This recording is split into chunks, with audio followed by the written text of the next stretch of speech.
friends! This fall, we are taking a look at some Old Testament stories of biblical heroes. As we look at these stories, there are two things we want to make sure we keep in mind. Number one, that these heroes are not perfect or extraordinary people. Rather, they are people just like you and me who put their trust and faith in God. And number two, that the real story of the Bible is not about these heroes at all, but about God and His love for us. God is the main character of the Bible, though we sometimes have to look a little deeper to see how God was present in these stories. Our first hero that we are going to talk about is one you're probably fairly familiar with, Noah. Noah's story takes place in the book of Genesis, chapters 6 through 9. The story goes that humanity had turned utterly evil. God looked at those who He had so lovingly created and only saw darkness in their hearts, and watched as they wreaked havoc and disaster everywhere. God's heart was completely broken by what He witnessed. The only good that God could see on the entire earth was in Noah, who the Bible says was a moral and exemplary man who walked with God. And so God tells Noah to build a really big boat because God planned to send a flood upon the earth. Now, this can be a really difficult story to wrestle with. How can a good God send a flood to wipe out all of humanity? But we have to understand that this wasn't God reacting out of anger or vengeance.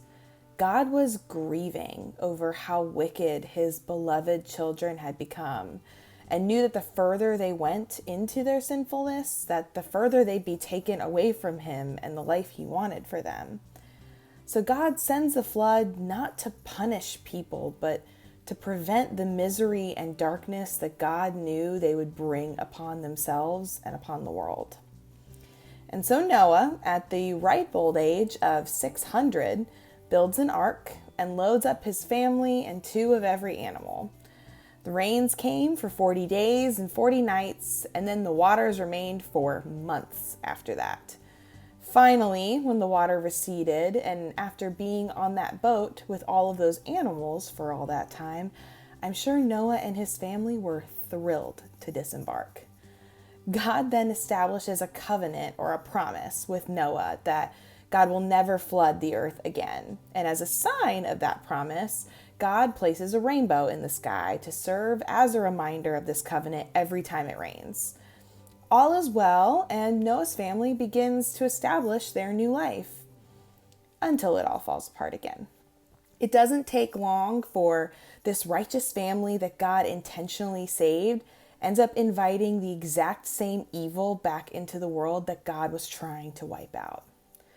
Biblical scholars still debate what really went down in this story, but we do know that a dramatic family blow-up involving Noah and a lot of wine and his son Ham doing something shady while Noah was intoxicated results in Noah cursing his own grandson Canaan. Nothing like a nice twist right at the end of the story. You would expect that God's covenant with Noah would be broken considering that Noah and his family totally blew up everything that God was trying to do. But that's not how our God works. God continues to honor His covenant with Noah and enters into more covenants with God's people, even though humanity turns away from God over and over again. Many years later, God makes the ultimate covenant through the sacrifice of His own Son, who dies as a righteous man in place of the wicked. In God's magnificent universe, all stories, even from the beginning, point us toward Jesus.